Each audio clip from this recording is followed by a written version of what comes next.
Frank Lampard has revealed that he and two other Chelsea players were blamed for England's disastrous 2006 World Cup campaign.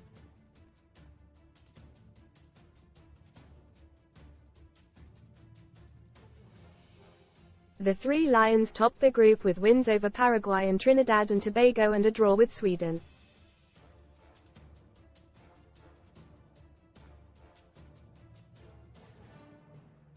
England were able to edge past Ecuador in the round of 16 before being knocked out by Portugal in the quarter-finals on penalties.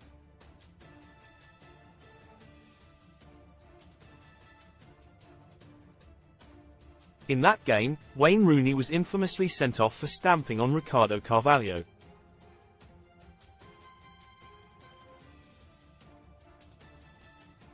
However, Lampard has insisted that it was himself, John Terry and Ashley Cole who took the blame everywhere after the tournament.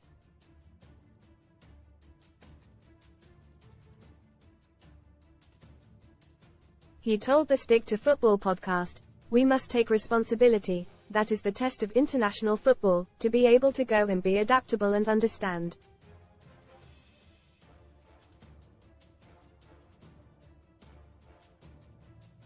Read more on FYOTBALLPOWER up. Get £40 in free football bet builder bets when you stake £10 with Paddy Power. Not looking good. Everton Forest face minimum 6-point deduction after FFP breach charge. We got told for about 6 months after we got knocked out of the World Cup in 2006, everywhere we went, me, John, Terry, and Ashley Cole, were getting pelters letting us know it was our fault.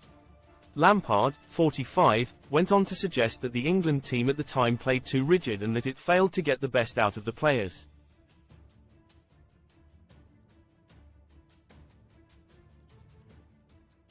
He also claimed that the players did not have the right environment and club loyalty sometimes got in the way.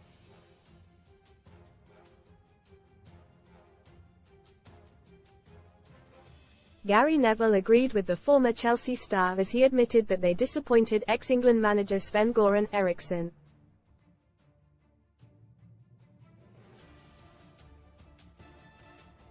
Most read in football transfer latest: Phillips completes West Ham medical, Benzema exclusive, Trippier exit, police worry Carabao Cup final kickoff time may change amid police concern on fan clashes, swap shop transfer recommendations for GW21, Brighton and Man City stars to cash in Reese's Pieces, Reece James could be sold to Premier League rival in shock deal, casino special, best casino welcome offers. He added, "I've always taken the same opinion as Frank. I look back and think as players that we disappointed him." Sven-Göran Eriksson.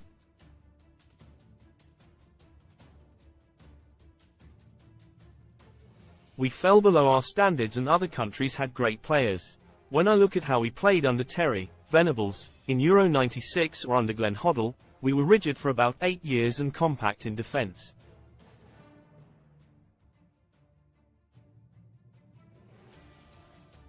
It's difficult to get out from that. The ball was being kept off us by teams that were inferior to us.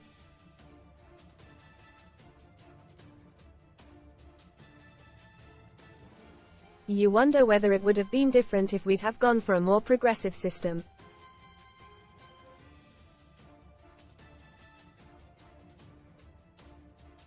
Lampard also argued against England's golden generation tag that they were given during his time in the team.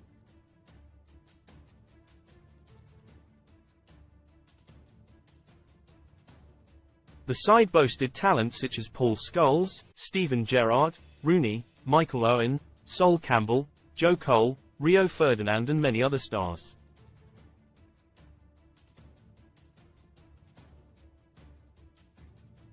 He said, "The golden generation tag was nonsense anyway. No one proclaimed this as a golden generation. There's some good players in that squad, but so did Italy and France, who had Andrea Pirlo and Zinedine Zidane."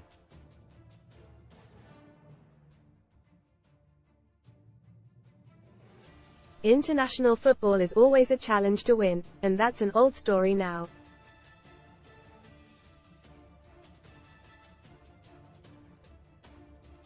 Of course, it's always nice to rehash the story.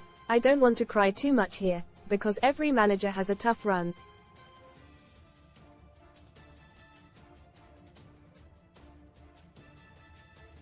Every manager will be top of the tree after a few wins and then a threat of getting the sack, whether you are part of the golden generation, just an English manager or a foreign manager.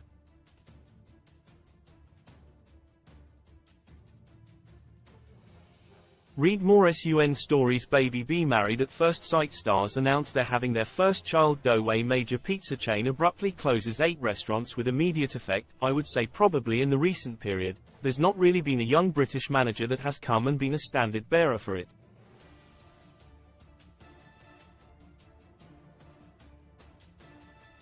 With foreign managers, probably starting with Arsene Wenger, and then Jose Mourinho, Pep Guardiola and Jurgen Klopp, they have made a massive difference to the tactical nature of the game in 20 years.